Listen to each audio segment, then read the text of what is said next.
Jeremy Hardy Speaks to the Nation, a series of one-sided debates in which presenter, but not in a natural history way, Jeremy Hardy wrestles the burning issues de nos jours to the ground and holds them there for just shy of half an hour. This week, how to eat food. Good evening, and thank you for being with me at this difficult time. As Peter Donaldson might have said if he were alive today, which he is, how to eat food. I shall be addressing the mechanics and ethics involved, the history of our cravings and the practicalities of providing ourselves with food. And joining me on this journey through the guts of the subject and firmly shaping it into a topic thoroughly digested are two people, both of whom are also alive today thanks to food. Paul Bassett Davies and Vicki Pepperdine. Hello. Now, Vicki, tonight's subject is eating, and part of your last name is Pepper, which is, of course, a seasoning, and the other part is dine, as in eating dinner. I was just saying... Yeah, no, I heard what you said. Yeah, well, you didn't answer. Yeah, well, it wasn't a question.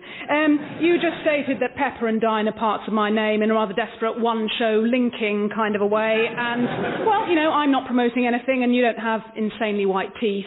So I think we both know this isn't the one show. No. Shall we move on? Yeah. So, how to eat food. First, let me address the manner in which we eat. There is no universally correct way of putting food in mouths. Some people use fork and knife, some use fork and chopsticks. Paul. Paul, welcome to you as well. Thank you. Now, in addition to being a writer and actor, you're also visiting professor of nom-nom-nomology at the Free University of Lunch. Indeed. So what can you tell us about the social role of cutlery? Well, Jeremy, the table knife was introduced to cut food into manageable pieces, but also to see what was inside it. This was especially useful in Tudor times at the court of people like Henry VIII, where guests were served with elaborate dishes, such as a lark inside a duck, inside a swan, inside a pig, inside the king's previous wife. And Henry was a warrior king and a famously messy eater, which is why he had his artisans fashion him a special wipe-clean metal onesie. But after his time, of course, monarchs became increasingly refined and their armour was melted down to make spoons. Really? Yes, yes. And of course, once cutlery became fashionable at court, it soon became a way to impose class distinctions. As a general rule, the more silverware there is on your host's table, the less likely they are to clean it themselves. As I believe the following scene demonstrates. What's wrong, darling? You seem nervous. I had no idea your family was so posh. How am I meant to use all these knives and forks? Oh, it's very simple. You just start on the outside and work your way in. All right, okay, I'll just remember not to eat peas off my knife. No, actually, it's a vulgar misconception that you shouldn't do that. In fact, the proper way to eat peas is off a knife. Really? Oh, yes, as long as you use a new knife for each pea. That's what all those knives are for. What about that tiny little one there? Oh, that's for peeling the peas. Why would you peel a pea? Oh, it's one of the first things Nanny teaches you, so you don't make a dreadful fool of yourself when you're eventually introduced to your parents. Look, if I'm going to die of embarrassment anyway, why don't I just kill myself now? Oh, yes, that's what the long knife on the top's for.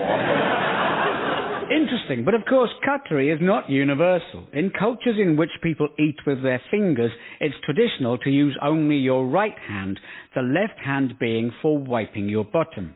I advise not doing both things at the same time, unless you're Elvis, and look how that ended. But if you're going to have a dedicated cleansing hand, I recommend the one with which you're most adroit. Putting food in your mouth requires minimal deftness.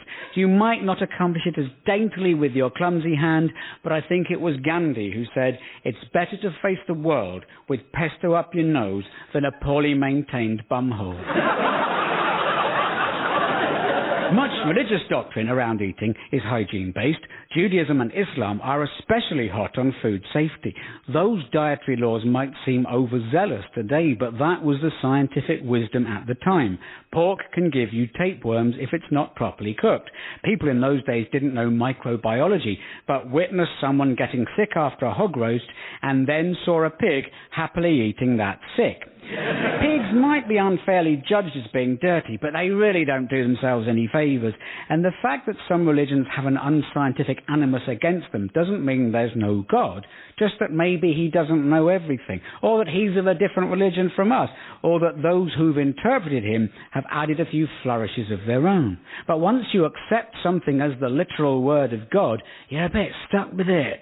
People try and find more sympathetic interpretations, saying that when the Lord calls us evil abominations who will roast in a pit of snakes and marmite, what he's really saying is, "Oh, you, what are you like?"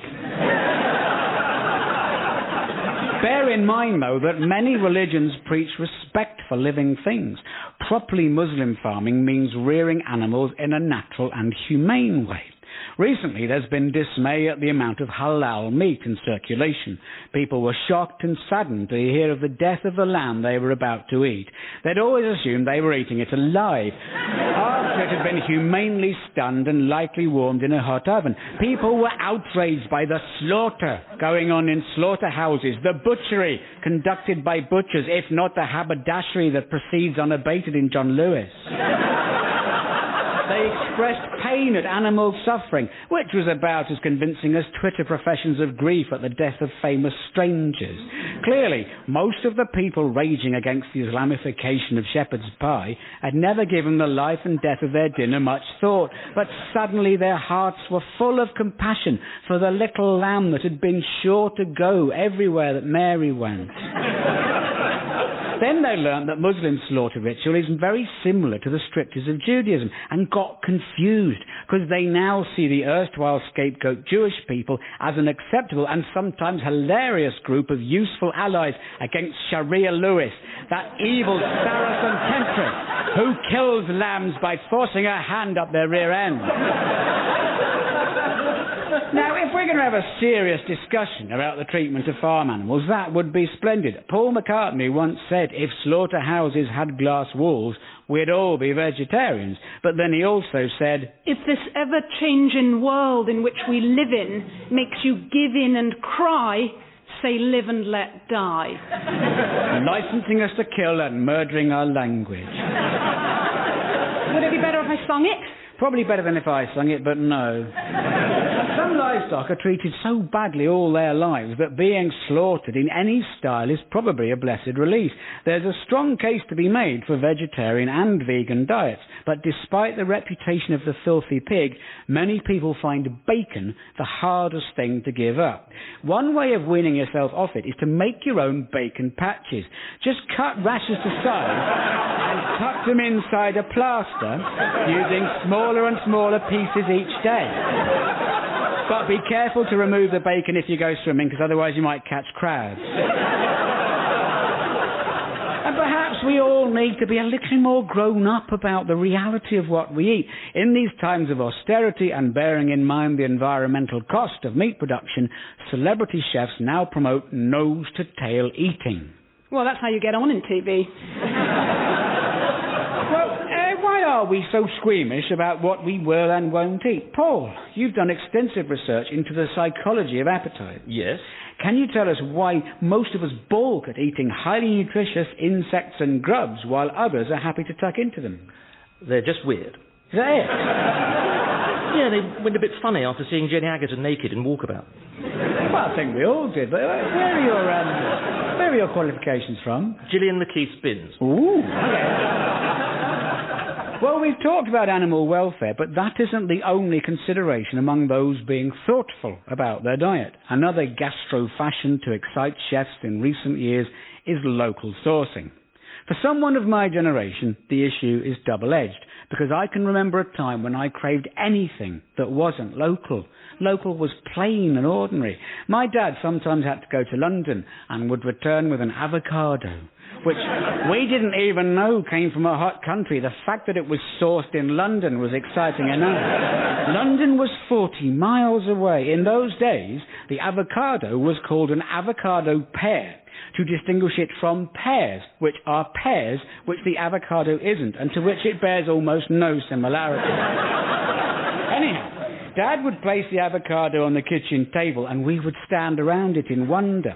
This was in the days before the avocado bathroom suite, which was a disgusting innovation because your foot went through the side of the tub and the toilet collapsed and you sat on it. Dad would bisect the avocado lengthways and remove the stone, which we would plant each time so that it would grow to 8 inches in height and then die. Meanwhile, Dad would eat the flesh of the avocado with a spoon while we watched him impressed and Mum scoffed at his pretension. But the way local sourcing worked was that we suffered from seasonal affected disorder. That meant you waited all year for something to come into season. You ate only that thing for 2 weeks and then moved on to something else. I dreaded marrows coming on stream because of their versatility. They could be hollowed out and used as canoes, baked with a stuffing of mince, cut into rings, fried and served as an accompaniment to mince, made into chutney to spice up your mince, or served as courgettes to a giant.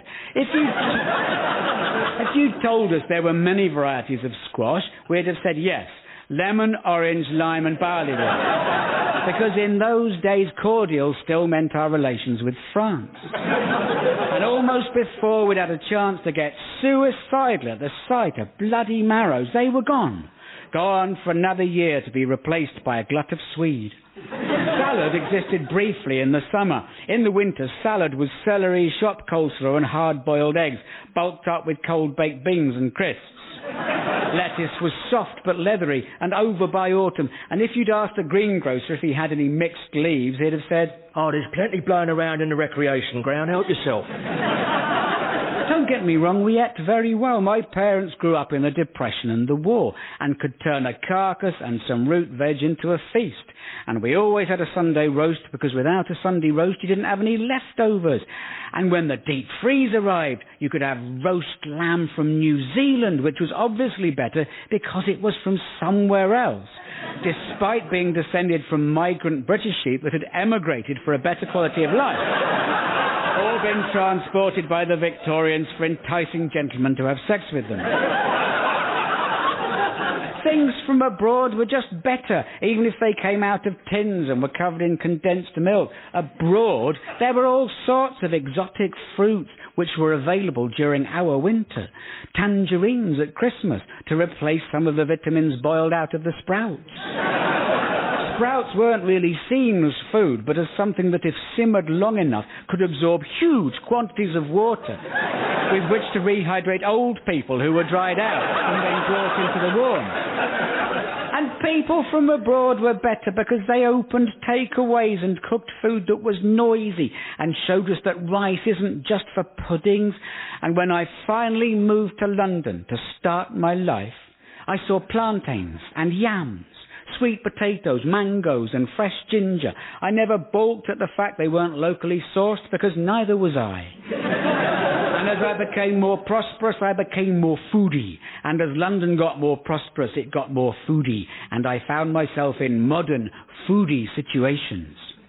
This cheese is lovely. Oh, thank you. Yeah, we love it. I get it from this fantastic stall in Bolivia Road Market.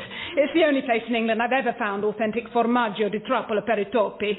Yeah, it's got to be fresh. The chap teleports from his small holding in Tuscany. Yeah, every Friday evening, and I hit the market at 7 a.m. It's so fresh, it's just slightly disgusting, the way it's meant to be. Everything in Tuscany has that amazing, disgusting freshness. Why do we get it so wrong in this country?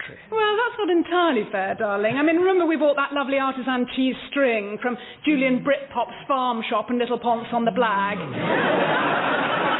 You know, you really have to catch that village at the right time because it only appears once every 100 years. He is just such a breath of fresh air in the micro-cheese world. When you think what it used to be like in Britain. Oh, there was no food at all. I don't think I'd eaten anything until I was 18. Well, you know, it was Yemeni sailors who first introduced solids in the 1950s. Historians think that before that, people here lived mainly on beer and ditch water. Proper ditch water can be amazing, but I know what you mean.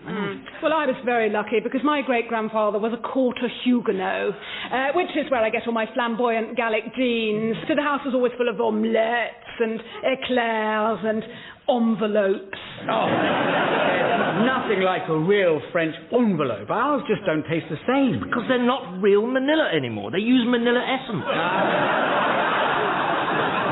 Do you know, our cleaner isn't even from the Philippines. No, I thought they all were, but it turns out she's from Great Yarmouth. Where is that? Well, it is in the Far East, but it's just not that far. Straight up the A12. We were thinking of buying it, actually, because it's so handy for our place in Aldborough. Once you're in Suffolk, you can knock straight through into Norfolk if you can get the planning permission.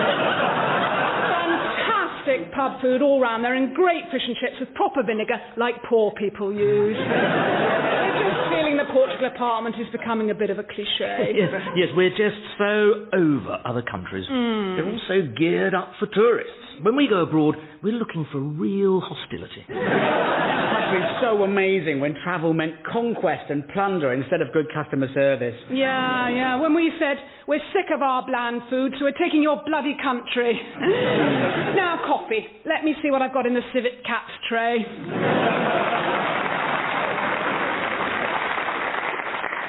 And now there are all these British restaurants, Anglo-kitsch eateries, using cheap cuts of meat and serving in an ironic way the kind of food we ate for real when I was a child. But I have to admit, what everyone says, food has got better. Organic food came along, and that was good, even if it wasn't locally sourced. Who wants to eat pesticide just because it's from the neighbourhood?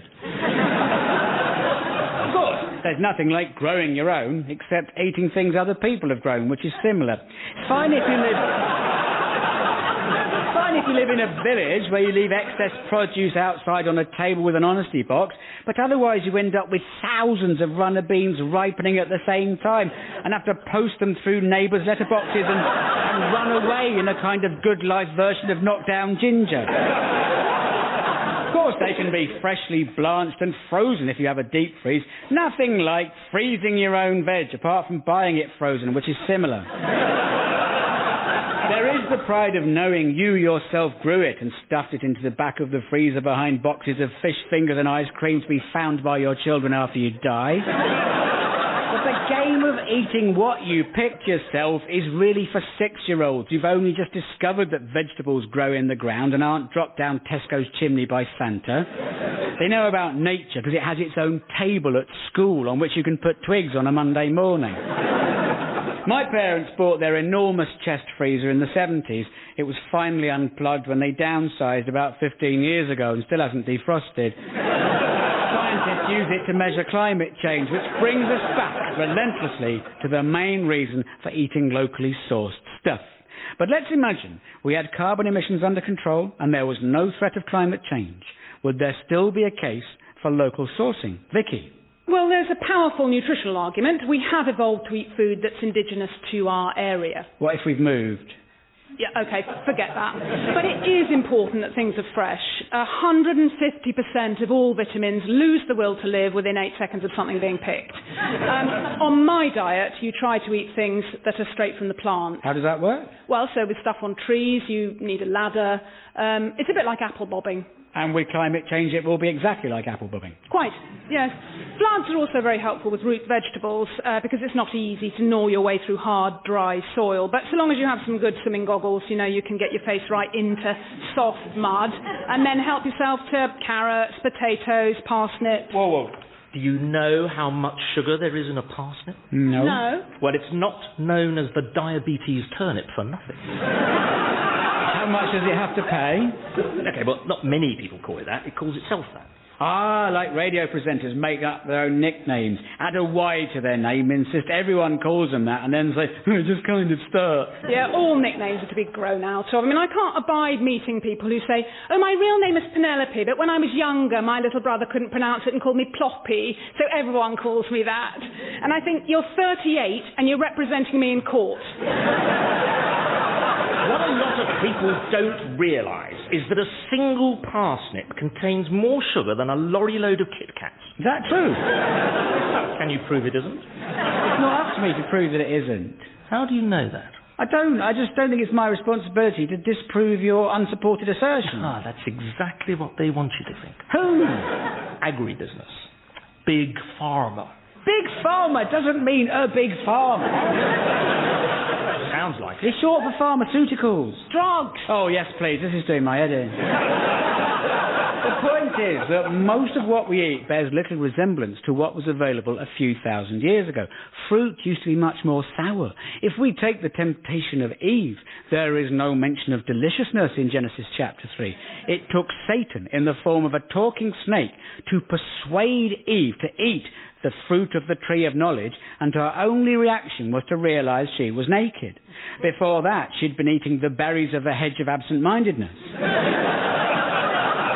Most fruits have been cultivated for centuries to produce hybrids that make them nice.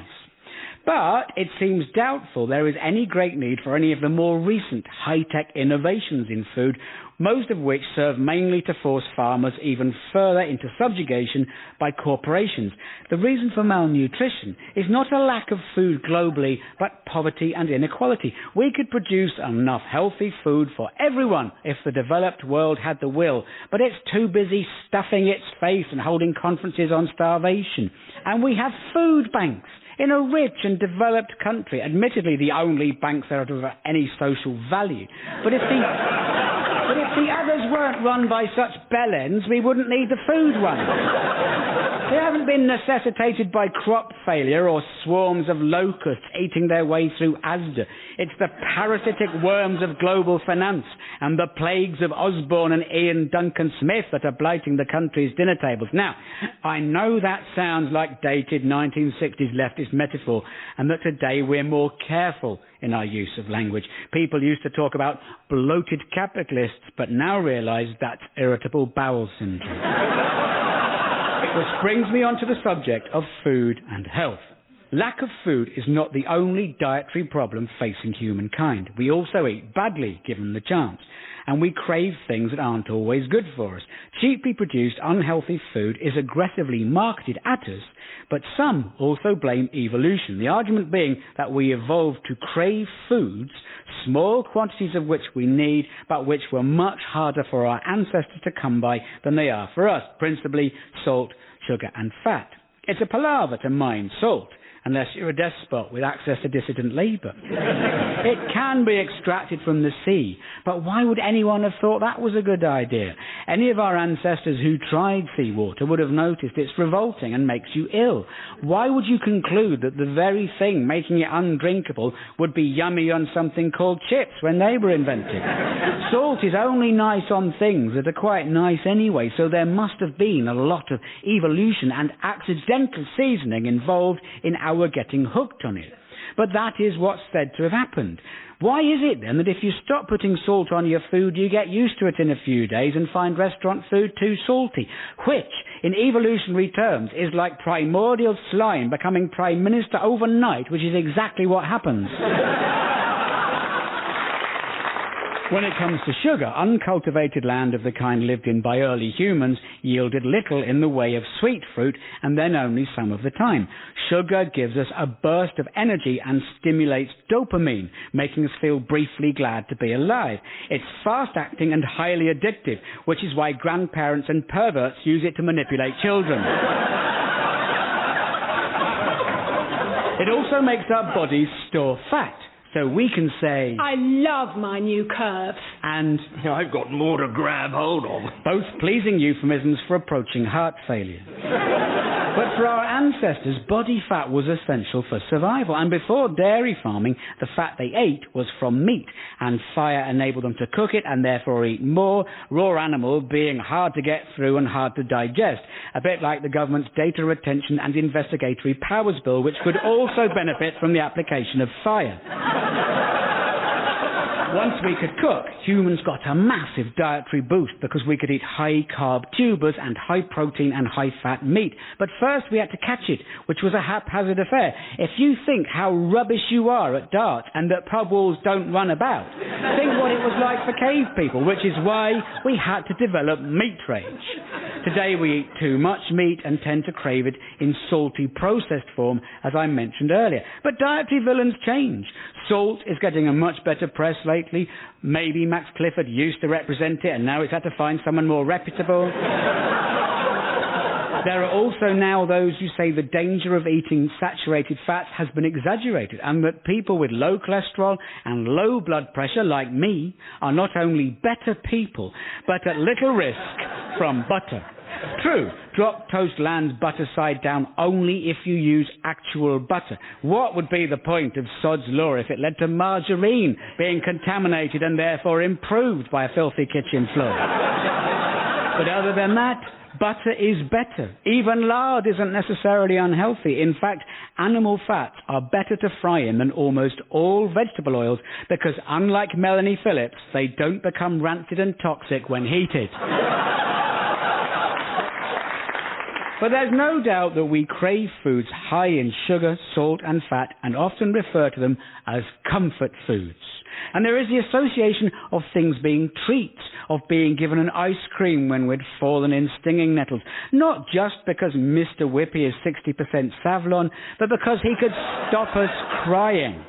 And food has a social role, connected to family and friendship and hospitality. No one says, "Oh, why not come over on Friday evening? We'll look at each other for 3 hours." The offer of food gets round the awkwardness of inviting someone you like to come and hang out with you. Any silences can be filled with mince or ricotta and spinach. And each Valentine's night you can hear a pin drop in every restaurant in the land, booked up as they are by people who've run out of things to say but haven't given up on each other. Meals are a fulcrum of our shared humanity. So, Vicki and Paul, we're nearly done, but before you go, to show my appreciation, I prepared a few nibbles. Oh, God, not finger buffet. Doll's house food. Oh, I have to go to so many do's where I wish I'd eaten before. I end up standing by the kitchen door, tripping people up as they come out with the trays. Okay, right. I mean, I can get about 8 canapes in my mouth at once, but, you know, there's always some dainty 20-something ingenue who's insisting on eating one of them a bite at a time, even though it's the size of a 5-pence piece. It's like cherry tomatoes, genetically engineered to fit in the mouth in one go. So don't cut it in half, you soppy cow! It's not going to make you look any thinner! Well, Vicki, the pizza I didn't slice is for you. Excellent, good man. Just fold it for me, would you? Aren't you on an unpicked food diet? We're allowed treats. I say, Jeremy, these miniature Yorkshire puddings are delicious. Those are earplugs. The archers are on next. Help yourself. Take a couple. I might have a third one. Why? I'm having problems with my high-fibre diet. Fair enough. So good night, listener, and eat well. Jeremy Hardy Speaks to the Nation was prepared by Jeremy Hardy with additional written ingredients by Paul Bassett Davies. The perfect accompaniment was provided by scrumptious dish Vicki Pepperdine and acquired taste Paul Bassett Davies. Chef de cuisine was David Tyler, and the audio piece was A Positive Banquet for the BBC.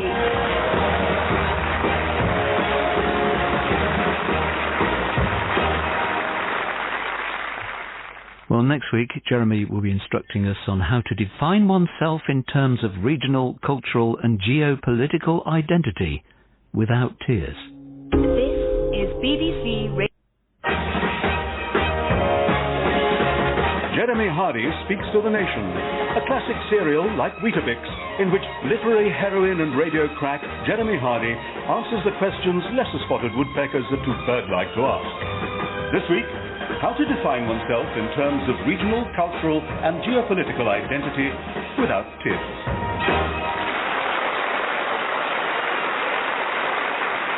Thank you, Peter Donaldson, the man with the loveliest voice in broadcasting. A real port and brandy, whiskey, cider bitter, Bloody Mary and Grolsch of an RP brogue.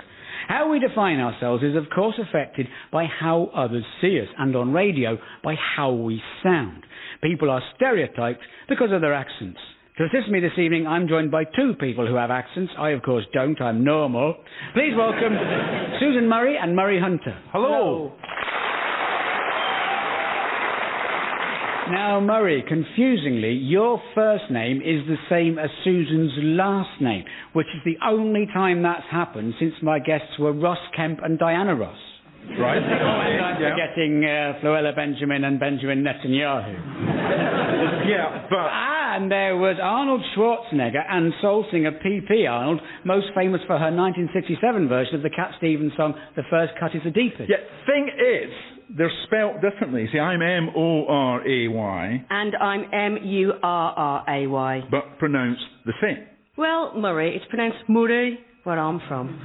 God, the BBC never used to have these problems. Well, of course, pronunciation is what accents are all about. And Susan, you've done a great deal of research into accents for your one-woman show about the subject, The Glottal Stops Here. I have, yes. So what are the reasons for preconceptions about different accents? Well, that's a complicated question, but I've spent a lifetime finding out what is Britain's most hated accent every time I open my mouth. Interesting theory, but can you substantiate it? I can. Bath University did an experiment in which they got people to judge the intelligence and gravitas of different accents, and silence scored higher than mine. And it topped the poll for not only the thickest sounding, but also the most untrustworthy accent in the UK. Well, we've only got your word for that, and you're obviously an idiot. Why do people find your accent untrustworthy? It's what's called an uplifter. It's singy-songy, uncertain. Yeah, but that's quite nice. It's like an offering. So's a goat that's been stabbed to death by a Satanist. So what's a popular accent? Well, the accent thought of as sounding most intelligent and reliable is, well done, Moray, the east of Scotland. Thank you very much. So Moray, having one of Britain's most beloved accents, surely makes up for being dragged into constant wars and living under a party you don't vote for. Oh, yes. You must be very proud. Quietly proud, Jeremy. As you can hear, my accent is in no way brash or hubristic. No, it's learned but not smug. Wise and reassuring. Authoritative but comforting. That's why we make good doctors. I suppose so, yeah. You can pop your clothes back on now. Well, you've just taken them off without noticing. That's extraordinary. That's like hypnotism. Yeah, actually, you arrived at the studio like that. Are you off your meds again? Cover yourself up, man. You've got visitors. I'm sorry, Susan. That's okay. I'm just happy listening to your voice. You can do your blouse up now. Anyway, Susan, with a name like Moray, are you of Scottish descent? I am. My parents are Glaswegian, but that accent is seen as aggressive. Can you let go of me nuts? Sorry, it's a reflex. Okay. Yeah, perhaps that'll teach you to keep your trousers on. Oh, says the man who wears a plaid miniskirt with no knickers to weddings where small children are present.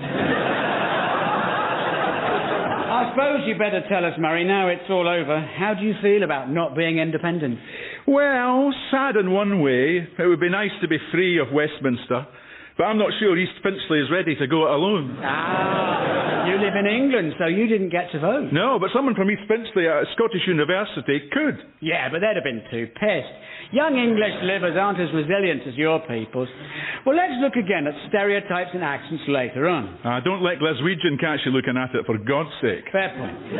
Now, of course, there are multiple languages as well as multiple accents in Britain, and that's not a problem. Yes, if I'm in people's company and they can all speak English but start speaking a language I don't understand, that's rude, but not as rude as what they're saying about me. Does it bother me the way it bothers Nigel Farage if I'm on a train and I can't understand the conversations of others? No, it's a relief. I'm not interested and I shouldn't be listening. If I can't understand speech, it's just a not unpleasant burbling sound. If people on a train are speaking German, like Farage's wife, I might get jumpy, because I grew up watching war films. I'm afraid I'll have to show my forged Belgian travel documents. But generally, being unable to understand strangers means I can read my paper in peace. That's why I like world music. I don't know what they're singing, so I can concentrate on something else. It might be a vile genocidal ballad, but to me it's just life-affirming background noise. People say they find the American accent grating, but it isn't. The problem with Americans is you can understand what they're saying. And the same goes for us. Have you listened to conversations in English on trains? I said to Clive he'd better sharpen his act up or he's for the high jump. Property's a tough game. We work hard, we play hard, and if you can't stay out of the kitchen, don't heat the stable. So did you go running to HR? That's the trouble. Everyone's so PC nowadays. Read in the Metro that a bloke from Basingstoke asked for black coffee in Fleet Services. Got 17 years? I'm not surprised. They're looking up old men for what used to be considered playful molestation. honestly, you keep someone in a dungeon for 10 years, they escape and then they go crying to the police. Absolute minefield. You can't say anything in the office. You can't even belittle a female colleague without being accused of discrimination. No offence. None taken. I'm not one of these she-males. Glad to hear it. Speaking of which, remember that encounter you had in Bangkok with what you thought was a woman? She is a woman. We're getting married on Thursday. If DHL don't mess up. It's not migrants who make me feel like a foreigner in my own country. It's people who speak a different language in English. More of that later. The only reason people find it odd that different languages are spoken in the UK is that we're obsessed with nationality. But we have a number of indigenous languages, and we're made up of 3 sort of countries and part of another country. I tend to the view that the nation-state was always a bad idea, but I'm in a luxurious position to say that because I have a state. I just mean this one. I'm not ruler of an underwater kingdom I haven't told you about. I'm a British citizen of British descent, secure in what is still the United Kingdom of Great Britain and Northern Ireland. It's very easy for me to pontificate pompously about nationhood, so here goes. People who don't have the right to national self-determination are likely to want it. Tamils, Tibetans, Basques, Kurds, Palestinians. And to take one of the most talked about territorial disputes of our age, the State of Israel came about because some Jewish people wanted somewhere that a widely persecuted, dispersed, ethno-religious group could have a national home. Sadly, one of the things that shapes our identities is other people being bastards to us. My friend Diane's grandmother once told her, if you ever forget you're Jewish, someone will remind you. She also, on her deathbed in Leeds General Infirmary, told Jimmy Savile to off. So was clearly a woman of foresight and wisdom. Zionism was a mixture of secular nationalism, religious separatism and desperation. The main problem with the plan was that the place chosen already had people living there. Palestine was ruled by Turkey until the First World War, after which it fell under British colonial administration. Yes, I'm afraid it's another one of ours. We, who have been responsible for so many partitions and nearly got our comeuppance last week. The first British governor of Jerusalem, Sir Ronald Storrs, described the idea of the new Jewish homeland as a little loyal Jewish Ulster in a sea of potentially hostile Arabism. A prescient warning, you might think, but this was a man speaking in favour of the idea. And the British encouraged significant Jewish migration on taking charge. There is the narrative that Palestine had been an empty wasteland, which is a lie. Yes, the new arrivals were industrious.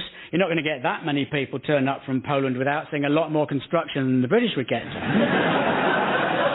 But there were already Palestinian towns, villages and farms, mosques and churches that had been there for centuries. Nevertheless, even some of Israel's most passionate critics today are people who supported its founding in 1948. They argue that although Israeli governments are increasingly racist and colonial, the founding principles were noble. Other critics would see even that view as rosy spectacles, but whatever you think about that period, the State of Israel exists.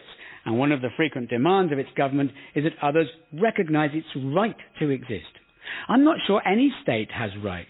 Whether a person has rights is a moral question. They're not like kidneys. But at least ethical judgments apply more sensibly to human beings than to geopolitical entities.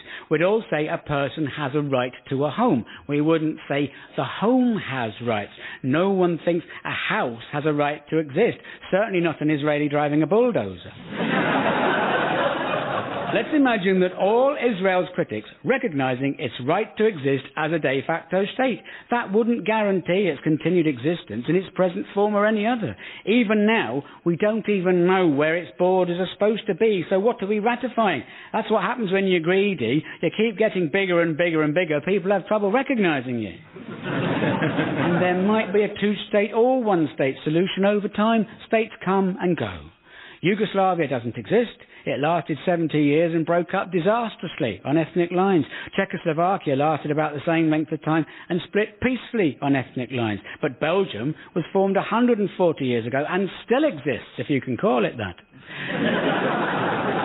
The Israeli government further complicates matters by insisting the country is not only recognised as a state, but as a Jewish state. But most Jewish people don't live there, thankfully, because we need them. One of the most popular voices on Radio 4 is that of Michael Rosen, the non-Zionist Jewish poet and children's author. It would have been our loss if his parents had decided to raise him in Israel rather than North London, and what a horrible book We're Going on a Bear Hunt might have been. How many bears might have died on the pretext of the one he was looking for? Moreover, many Israelis have only a little Jewish ancestry, or none. Even without the occupied territories, a fifth of the population is Palestinian, and demographics change, and ideas about who we are change. So what about us, here and now? What if Scotland had left the UK?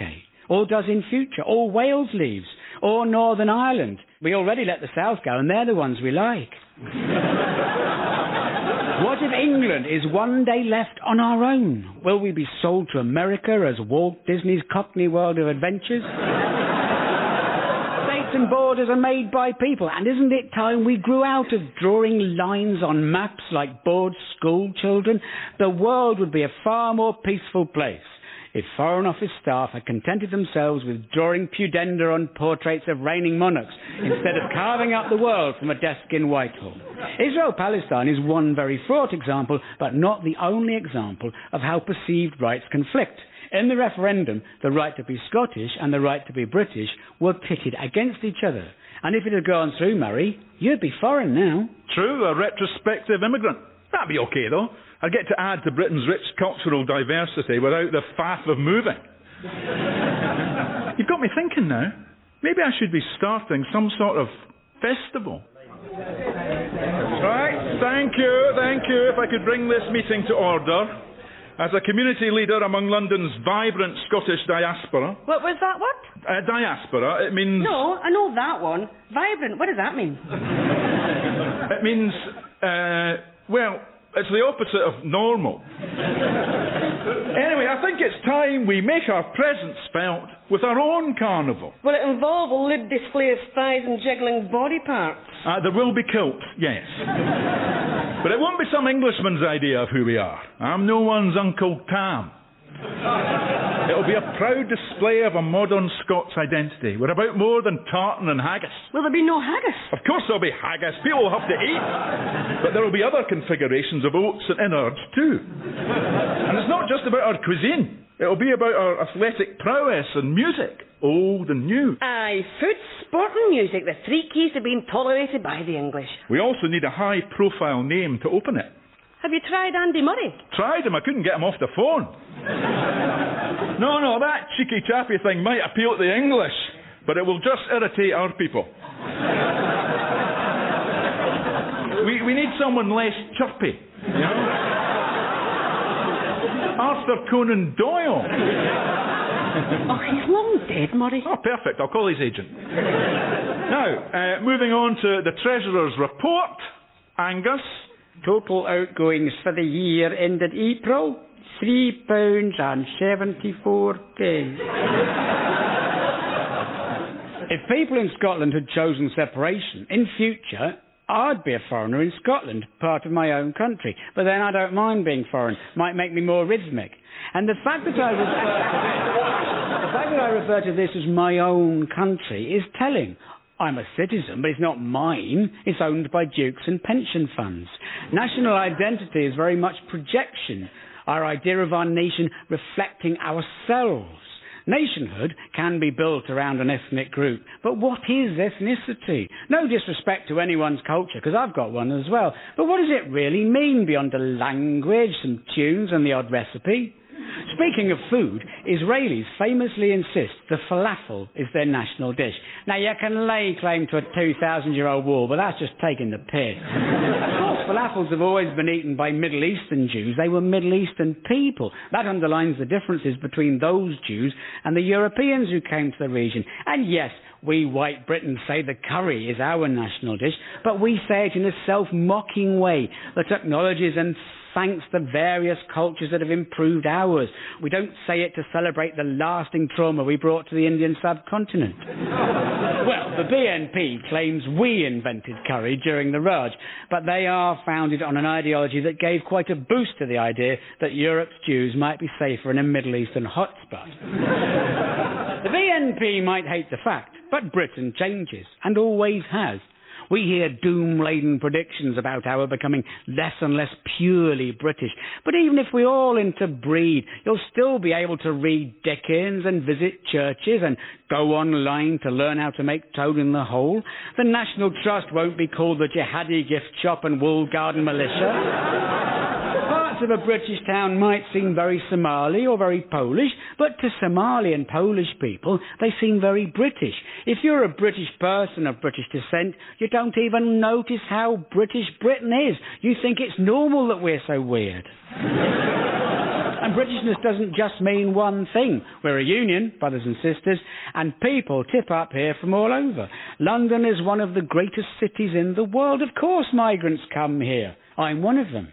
I moved to London from Surrey in 1982. Journey of only 40 miles, but I was forced to leave Surrey because I was at risk of suicide. And as so many migrants do, I now resent new migrants moving to what I now consider my patch. Other middle-class, media people making the same journey and diluting the authentic Afro-Caribbean character of the Brixton area. To buy a plantain and find a pop-up locally sourced restaurant where a Caribbean veg shop used to be. I look around me thinking, this area seeing some changes. You could be in downtown Guildford.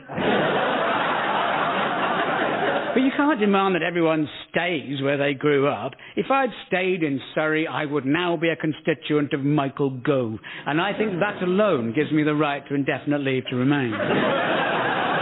But where we're from, or where we are, is not all we are, nor do we belong to just one group. My identity is human, Anglophone, European, British and English. I'm a Londoner, raised in Surrey, born in Hampshire. I'm aged 53, enjoy walking and conversation, good sense of humour, although I'm not seeking a female 22 to 25 for companionship and long-term nursing needs.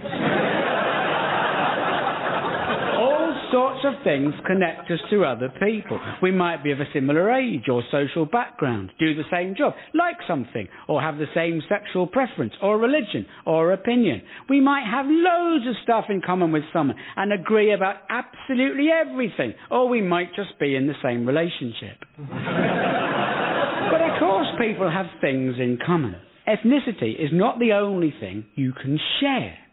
You can order the meze platter for two, or burble on about your problems to people who try to look interested. And your origins might be the only thing you have in common. I can't say I'm especially drawn to people from a similar locality. You can have a laugh about fleet services, but then you've got to find some depth. Some of the people I love have completely different backgrounds. I'm not trying to make myself out to be an amazing, globe-trotting cosmopolitan who can sit cross-legged in a Berber encampment and somehow communicate through a shared love of sand. Language is hugely important. When we know what each other are saying, we realise we're all talking the same cobblers and no one's plotting anything. And I'm also self-aware enough to know that I am objectively incredibly British. That's not said with pride or shame. It was none of my doing that I'm British, but I suppose I have some control over how British I am. I could make more effort to combat my awkwardness and emotional inarticulacy, but I haven't, because not getting round to things is another important part of my culture. What strikes me about our history is not how rapidly we assembled the greatest empire the world has ever seen, but how long it took us to realise that it was quite invasive. Of course, sometimes I do feel national pride or shame, proud of the health service, ashamed of arms exports, but that's because I'm part of the political process, and the pride or shame is not in me, but in us. I do feel a connection to other British people, whatever their origins, but when they don't share my pride or shame, that's what I mean by speaking a foreign language in English. If they want to privatise the NHS, they're alien. Not only might they want to conduct an anal probe, they'll charge me for it as well. Conservatives say that because of devolution, Scottish MPs shouldn't vote on matters related to the health service in England. I think the rule should be you can't vote on anything to do with the NHS unless you recognise its right to exist. But what about my cultural connections? I do feel at home eating chips on a rainy pier in a sleepy English seaside town, until I go in the gift shop that defiantly sells gollywogs.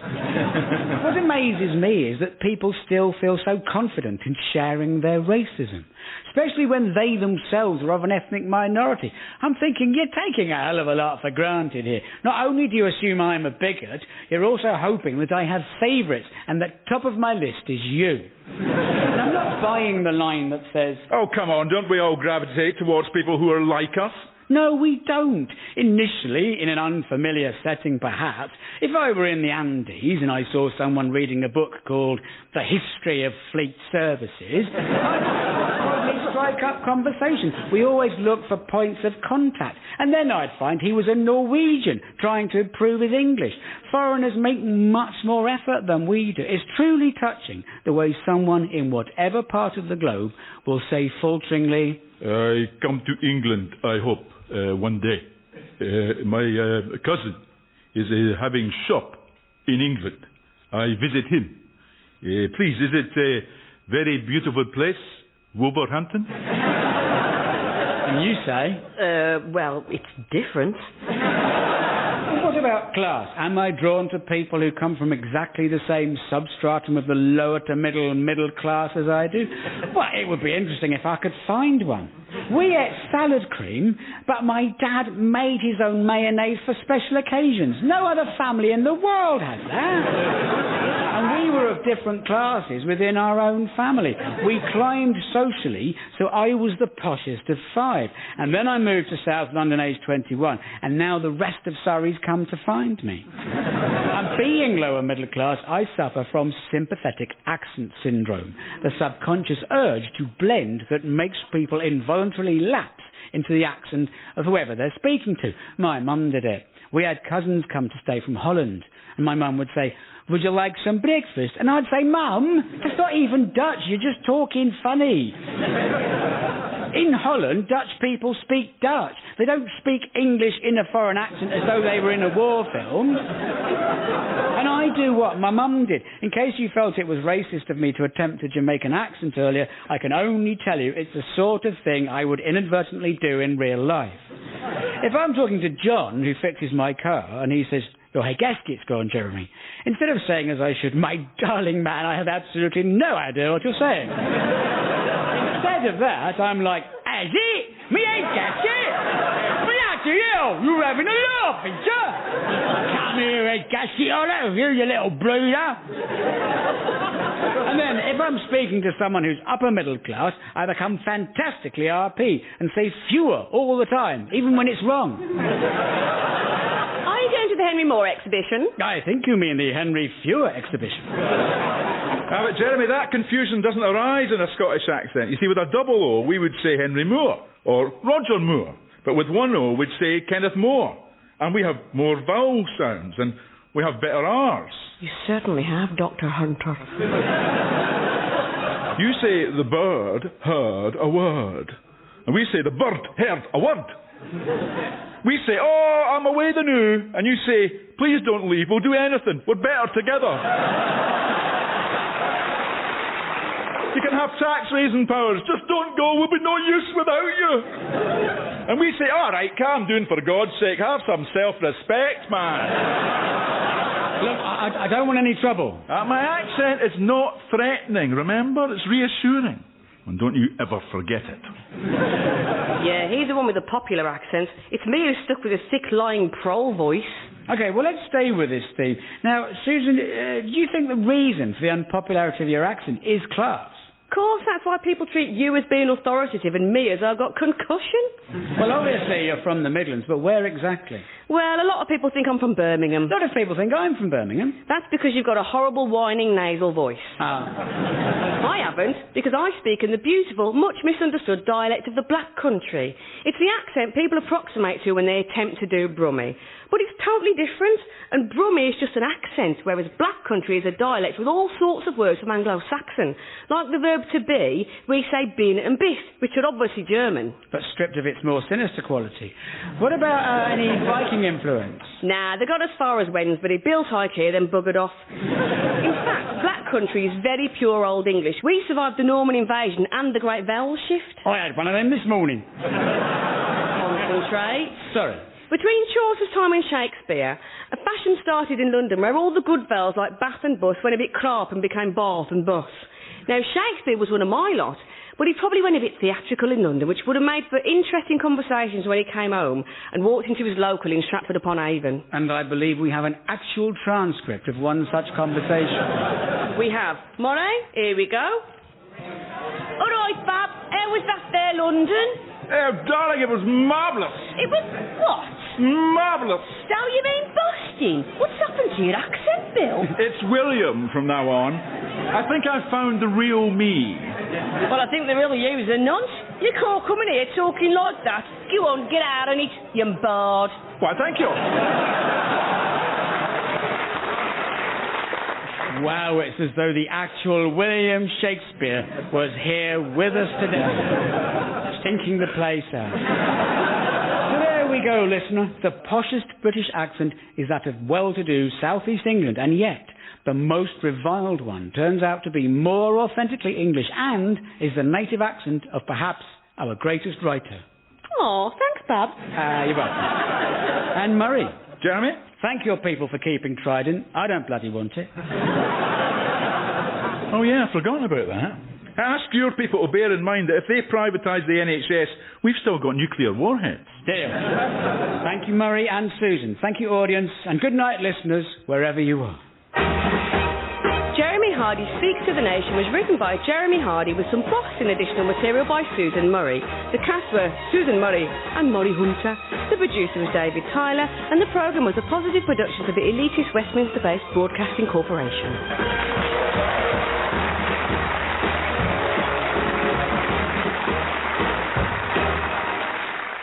And next week, Jeremy will attempt to understand citizenship. He'll also examine the state and how to spell surveillance when he speaks to the nation on how to be a good citizen. Richard Anderson, why do you walk? The same as all ghosts. Unfinished business. John Finnemore's souvenir programme. And with whom is your unfinished business? Well, at the moment I'm trying to wrap up the Liversedge account. The award-winning series returns. We've run the numbers, and basically within 3 weeks the Ark will sink under the weight of opossums alone. The apocalypse. John Finnemore's souvenir programme, beginning tomorrow evening at 10 o'clock in the Comedy Club on BBC Radio 4 Extra. This is BBC Radio 4 Extra. That isn't funny. This.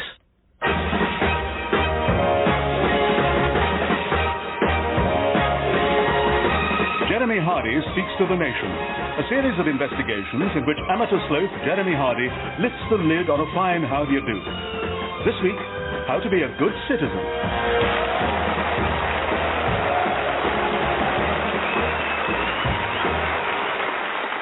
Thank you, Citizen Donaldson, for introducing what would otherwise have been a surprise not only to the listener and the studio audience, but also to me and my two guests this evening. From the world of acting, a large warehouse theatre on the North Circular, Carla Mendonça. Hello. And from Kingdom of Heather and land of freshly acquired tax-raising powers, Gordon Kennedy. Good evening.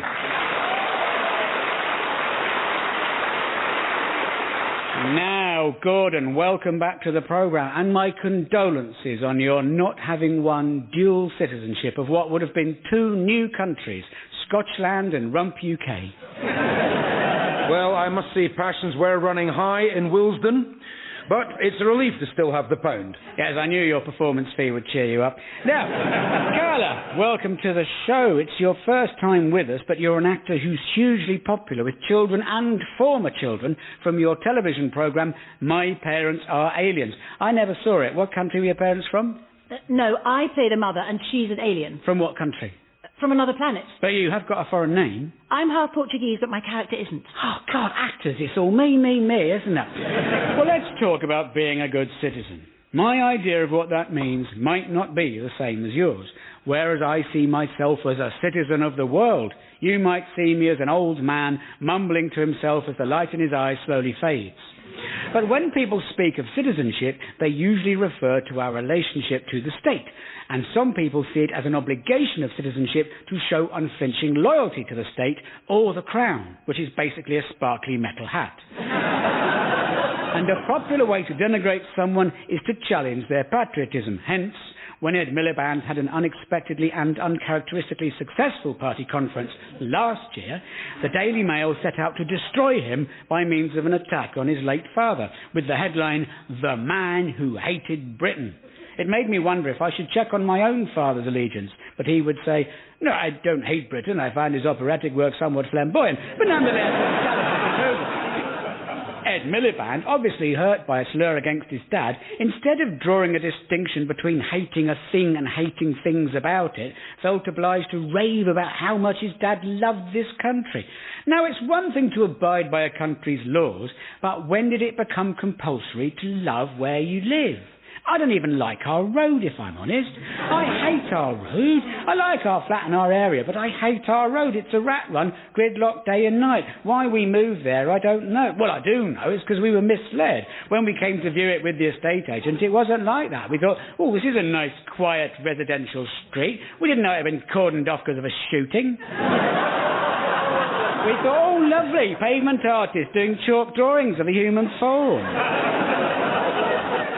Now, obviously Ralph Miliband hated things about Britain. No one loves everything about a country. There are things I hate about Britain and things I love. I love the train across the Pennines and would never want it speeded up or driven underground, where it would only become more dangerous and harder for train spotters to keep under surveillance. I love pubs and tea and Morecambe and Wise. I love the NHS. But I don't even love everything about that. I don't love A&E at 5 a.m. I'm not proud of our nation to see the hapless nocturnal hedonists who've had such a good night they passed their kidneys peeing on a bus shelter, but don't remember because they blacked out after getting into a fight with their own sick. The wonderful thing about the health service, it makes no judgment. It asks for no bank details nor ID. Are we bad citizens if we overburden it through our self-destructive indulgences? Yes. And it tries to nudge us onto a path of righteousness but won't abandon us. If it refused to treat drunks and smokers altogether, it would have to start shunning potholers and motorcyclists and people who operate heavy machinery after taking antihistamines. What kind of hospital dramas would we have if no one ever climbed a rickety ladder to try and destroy a wasp nest with a surface-to-air missile in the vicinity of an airport? They rely on human frailty and dysfunction, as this classic extract demonstrates. Nurse, I need some medical-sounding things, an Asian colleague, and a radically different diagnosis. And bash some doors open. Sorry, Doctor. I'm preoccupied with my personal life. It's too late anyway. We've lost him. Does anybody know who he was? If we knew who he was, we'd have found someone who'd have alerted us to his unique blood type, and we might have stood a chance of saving him. But they'd have got hysterical and tried to force their way into the operating theatre. That's the risk we take. This is a hospital, not a prison. I loved him, even though we don't know who he was. If only people with metal heart valves would stop ironing in the bath. If people with metal heart valves stopped ironing in the bath, we'd be out of a job. Come on, let me buy you a drink and you can question my judgment. Don't let our new unpopularly appointed head of something catch you saying that. That's my ex-husband you're talking about. Oh, damn it. What's wrong, Doctor? Nothing. Just these blasted headaches. You're not dying again, are you? If you breathe a word of this, I'll damage your career prospects and or adulterate your insulin. Now, come on. Let's try and make it out of the building before someone who used to work here gets mauled by a Yeti.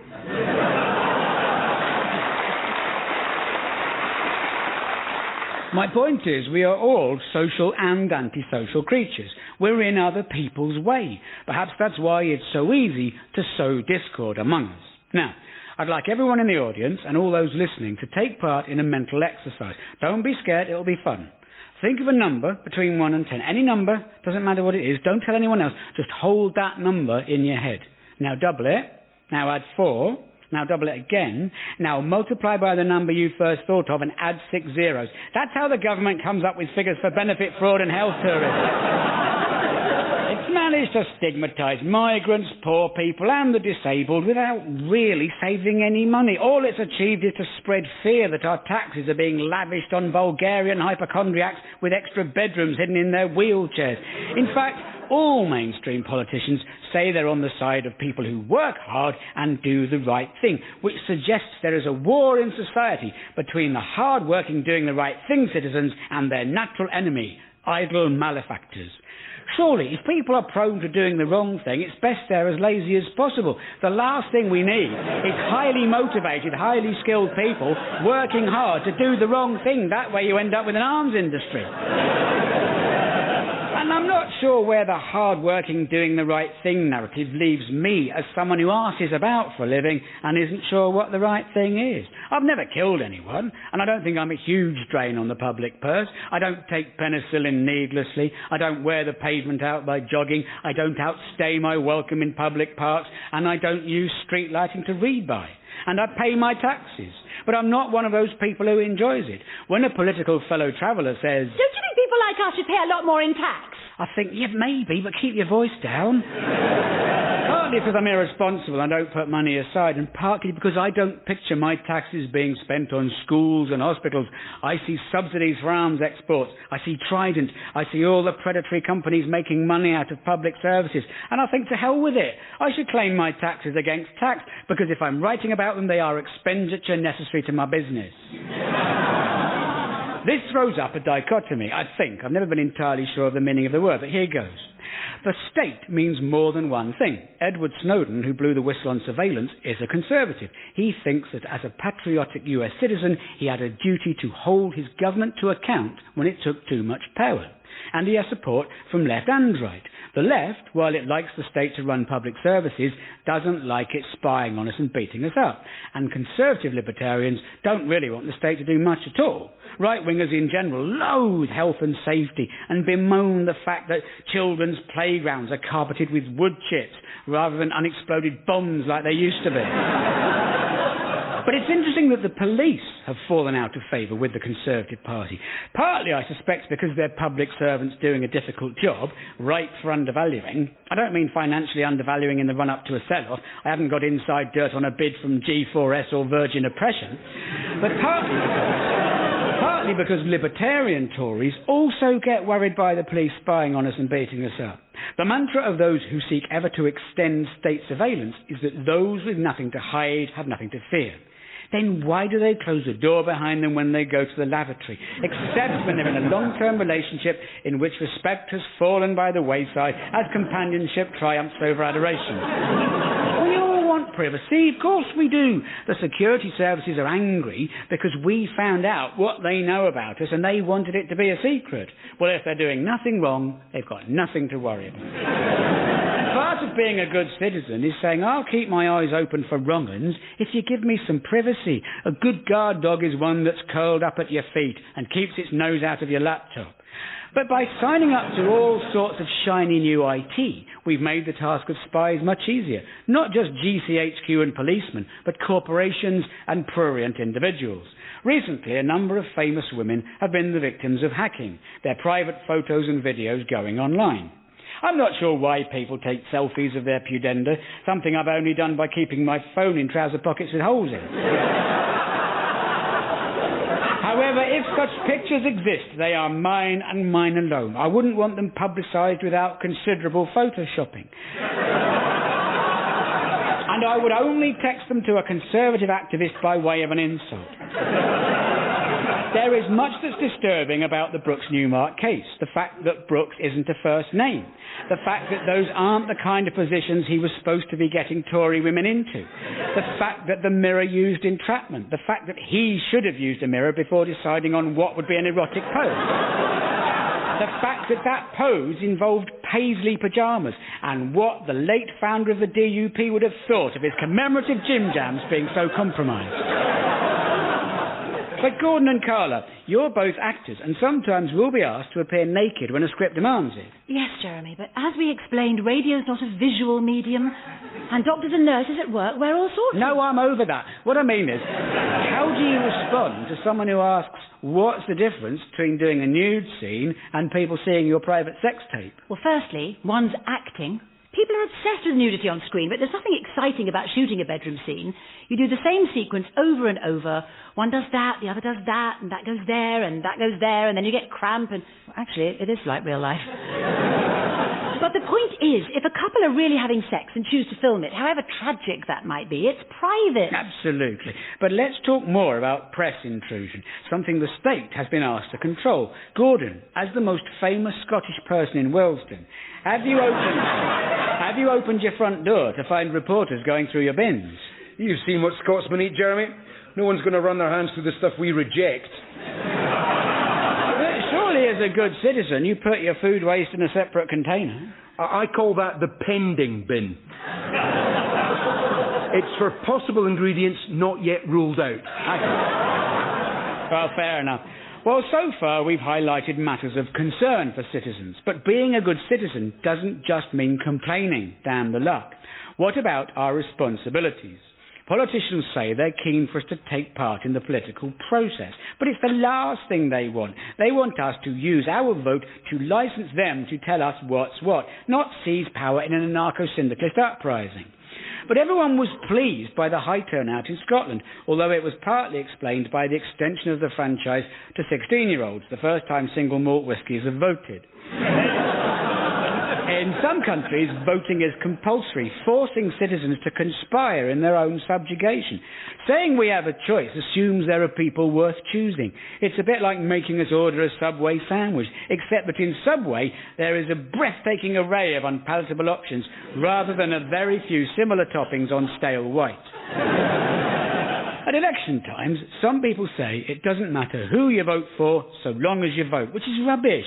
Hitler was elected, and the winner of X Factor is always, without exception, someone who has knowingly taken part in X Factor. And herein lies the problem. People who want power are apt to be dicks. You could spot them at university. I do vote, but with a heavy heart. If primary schools were not such uplifting environments, walls adorned with photos of optimistic, unpixelated young faces, I'm not sure I could do it, because I don't live in one of a handful of constituencies that elect an MP whose vision of a better world is one I share. One of the appeals of fringe politicians is that they argue the main parties are in basic agreement, and there is a perceptible coziness in the way supposed opposites snuggle up smart casually on Andrew Neil's sofa in that rather revolting way, or argue politely in one of those pointless late-night chats about the morning headlines, so that when we tumble into bed, we can't wait for morning, when we can run to the corner shop and shout, Excuse me, I want that small paper that leads to the halal lasagna found in horse meat scandal. As I've already suggested, the Scottish referendum was unusual in the enthusiasm aroused on all sides. People are tired of the mealy-mouthed debate we're used to seeing on our screens. That's what lies behind the success of Nigel Farage. People think they'd quite like to go for a drink with him and hear him say slightly pissed, unguarded things that Cameron wouldn't dare to. But Farage went as far as he could with that strategy and then started to police his party. There was no repeat of last year's debacle when Godfrey Bloom ruined the conference. One silly, sexist joke overshadowing the all-encompassing bigotry of the rest of the event. Farage has transformed what was an eccentric pressure group into a right-wing zombie apocalypse. We can expect more Conservative MPs to defect in coming months, Mark Reckless being a benchmark for how defective they're likely to be. But when Farage is courting Labour voters, he stops sounding like the upper-middle-class Tory that he is and talks disparagingly about big business and war. He also still says daft things and gets torn apart in interviews, but that makes him seem normal, because anyone who's ever applied for a job has been humiliated in an interview. How do you avoid saying something stupid when you're asked? One last question. What most excites you about working for United Sewage? And Farage can occasionally be interesting. He has regrettably spent a lot of time stereotyping Roma people as being a criminal underclass, but he's also travelled to Eastern Europe and confirms that they are victims of appalling discrimination. It's not the most enlightened message. They're all thieves, but who can blame them? But the fact that he even identifies that Roma people have reason to come here for sanctuary as well as work is more than any other party leader has done. Sadly, he's also happy to feed paranoia about the presence of a community who might one day, like British Romanis, be citizens. It's silly to say you'd be worried about living next to a house full of Roma men, except that any exclusively male environment is dysfunctional. You end up with Boko Haram and the Bullingdon Club. And in towns where Roma have settled, people's main complaint is that they stand outside a lot. Well, if you were one of 10 blokes in a small house, you'd want some fresh air. And when did standing become antisocial anyway? They're not doing it in the cinema. They're not doing it to taunt people with bad knees. Is it the static nature of the activity that's the problem? Would it be better if they ran on the spot or bounced up and down? Or is it the use of legs themselves that's so egregious? The irony for Ed Miliband, himself the son of immigrants, is that Farage does well by posing as a non-politician, while Miliband is denounced for not looking like a Prime Minister. I'd take that as a compliment. I'd be quite offended if someone said, "You look just like a Prime Minister." It's not what you want. Cameron looks like a right Prime Minister. He really does. But Boris Johnson doesn't, and he will be one day, partly because, like Farage, he gets an enormous amount of very jovial exposure, and partly because, like Farage, he appears to speak his mind and have fun doing it. I've met Boris twice, and he's very likeable. I know if he found it necessary to round up and massacre his opponents, he would do so, but he would do so in Latin, and with tremendous joie de vivre, just like happened to the Huguenots. And shouldn't we as citizens be less superficial about political choices and think about ideas? I'm sick of hearing floating voters say, "Last time I voted Lib Dem, but this time I'm thinking of giving Golden Dawn a try." Have some opinions and at least stick to them until I convince you they're wrong. But not many politicians are offering anything exciting. The Scottish referendum was a blip, a geopolitical upheaval being in prospect. Most yes voters thought separation offered the chance to do something progressive, even though the SNP's pitch for a green future was based on the oil industry. Others were promoting zero-carbon alternatives. Now, I'm not going to berate you as bad citizens for inadequate recycling, because the emphasis on our individual responsibilities is another case of politicians offloading their responsibilities. Do recycle. There's no point, Jeremy. None of it really gets recycled. It's all sent to China, where former Blue Peter presenters make tiny children fashion it into moonscapes to fake landings on. Urban myth, Gordon. That's what happens to old computers. But it is true that our efforts as individuals are a drop in a rising ocean. Nonetheless, the fact that people do recycle shows that they try to be good citizens. Joining us in the studio is the author of Making Do With Less, Hermione Pettigrew. Hello. Hermione, you're passionate about economising and reusing. Tell us about the outfit you're wearing today. Well, I made all my own clothes since I salvaged a genuine tailor's dummy from an old shop in East London some years ago. An abandoned tailor's shop? Well, he might have been in the back. When my dummy eventually got worn out, instead of recovering it, I left it in the garden until there was so much mould on it, I was able to peel it off, dry it out, and hey presto, brand new blue-green gilet. Right, and you're also wearing shoes that are a very bright duck egg blue, made from... Duck eggs, that's right. I'd always wondered what it would be really like to walk on eggshells. And we rescued lots of ducks we found neglected in local parks and rehomed them in our garden. The eggs are delicious, as indeed are the ducks. But we can't bear to waste the shells. And then I had a brainwave. No, not wave. What's the word? Injury. And I set about gluing together bits of shell while I listened to the radio, of which I'm a huge fan. Years ago, I said to my husband, I don't want the children vegetating in front of that wretched goggle box. So we looked into boarding school, and I can honestly say I have never missed them. And Rod Roger's in the garden all the time now. He had a heart attack 5 years ago, and since then he's been winding down. No, not winding down. What's the word? Composting down. Thank you very much, Hermione Pettigrew. Will you be needing this microphone again? Not that one, no. Oh, lovely. Roger's hearing isn't what it was. Cheerio. Bye. The damage we're doing to our planet is not going to be solved by us all doing our bit in a public-spirited way. It's going to take massive state intervention, which is why so many right-wingers can't bear the fact that it's real. Now, I can understand feeling so passionately about something that you just can't face evidence to the contrary. If the greatest minds in science concluded that red trousers look as splendid on men in light tan brogues as they do on Santa, I would fight them to my dying breath. But scientists with the freedom to reach their own conclusions rarely follow a political consensus leading them to identical findings. Mostly they are good citizens motivated by an imperative to tell us the truth. Yes, if they're mercenary, they can find sugar daddies in the fossil fuel industry who will fund them to find that CO2 emissions are like a giant soda stream injecting added sparkle into life. Who doesn't love a bubbly atmosphere? And, of course, some scientists lend their skills to the military-industrial complex.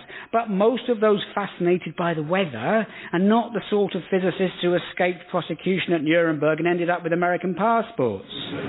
Climate experts are thoroughly decent geeks who are reassuringly homely. They make open university professors look like a breakdancing crew. If any of them believed everything's going to be fine, they'd say so, and we'd love them for it. And if 1 out of 1,000 says that, he gets all the media coverage. Earlier this year, we faced severe flooding, which prompted a discussion about the climate. In the interest of balance, the BBC always have a debate. On one side, a climate expert. On the other, someone completely unqualified to express any kind of opinion about the climate whatsoever, usually Nigel Lawson. Perhaps he does have a handle on flooding. He's clearly amphibious. But he's not... He's not a scientist. He's a shrunken ex-chancellor. For younger listeners, he's Nigella's dad. And perhaps it was Nigella's magic icing sugar that helped him lose all that weight. Anywho, he's no longer in government, but he's very active on this because he is ideologically opposed to the idea that capitalism might have any downsides. He's a bit like David Icke, someone who no longer has a job but still craves attention. Most people in that situation join a choir or a creative writing course. But if you've stopped being famous, it can drive you mad. Who'd have thought a power-crazed monster like Tony Blair would become more and more crazed the less power he has? One way round the problem is to start a foundation. Blair's got one. Icke and Lawson have them. I'm not saying Nigel Lawson is exactly like David Icke. In fairness, he doesn't believe the world is run by a conspiracy of lizards, although his very existence lends credence to the idea.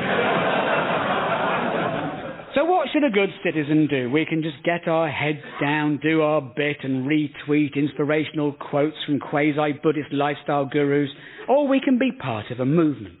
It's progressive to be marching through the streets. But if it's tolerated, it's because it works as a safety valve. The stewards agree with the police to keep things peaceful and nothing gets broken and you don't even get on the news. We might as well march in silence. At least then we'd have an eerie theatrical power. Nothing ever changed because of someone thinking up a rhyming chant involving numbers. Otherwise, our depleted marine life could be replenished by a bloke with a megaphone. 1, 2, 3, 4, 5. One side caught, our fish alive. 6, 7, 8, 9, 10. Then I threw it back again.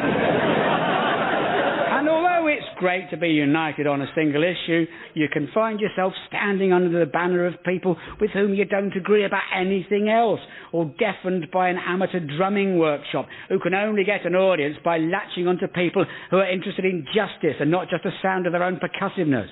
And then you get handed a leaflet run off on the only remaining Roneo machine in Britain by a man who thinks that he alone understands the true stalactite theory of underground calcite formation in a post-geologist context.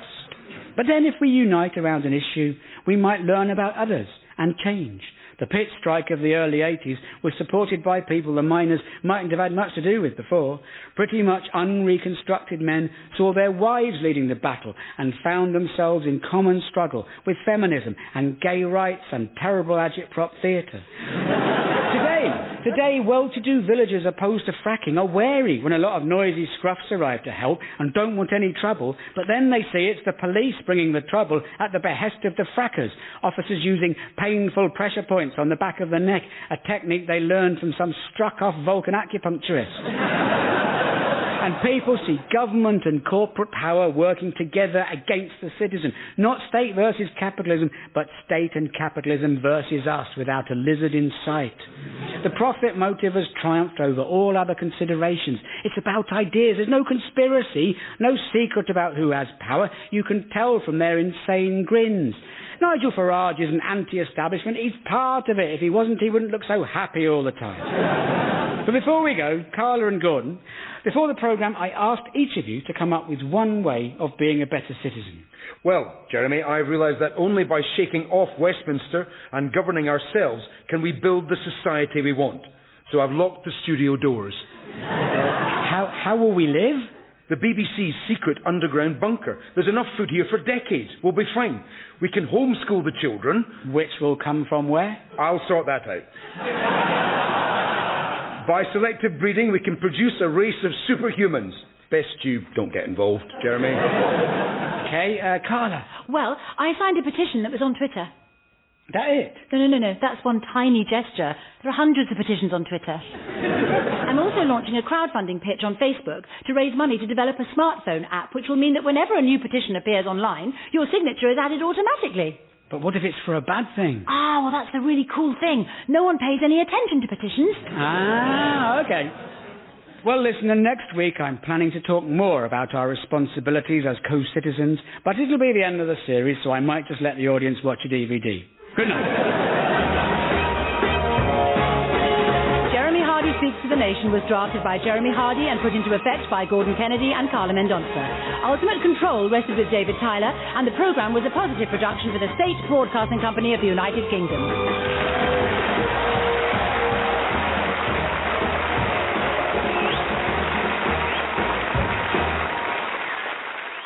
And next week, using the Bible, the monarchy and Audrey Hepburn, Jeremy promises to build a whole new you. In the meantime, if you check out BBC Sounds... Outspoken. People used to talk about bloated capitalists, but now realise that's irritable bowel syndrome. Insightful. Food has got better. Organic food came along, and that was good, even if it wasn't locally sourced. Who wants to eat pesticide just because it's from the neighbourhood? 4Extra remembers the many talents of Jeremy Hardy, beginning with his adaptation of Accidental Death of an Anarchist, starring Adrian Edmondson. It says here, unaffected by the accusations, the anarchist smiled disbelievingly. Who made this statement? He did. Available now on BBC Sounds. This is BBC Radio 4Extra. Well, how do you like it?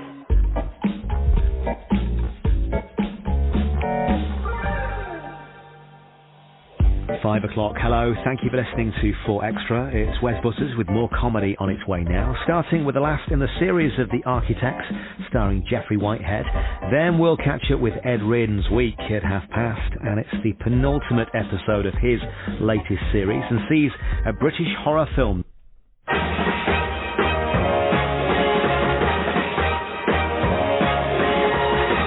Jeremy Hardy Speaks to the Nation.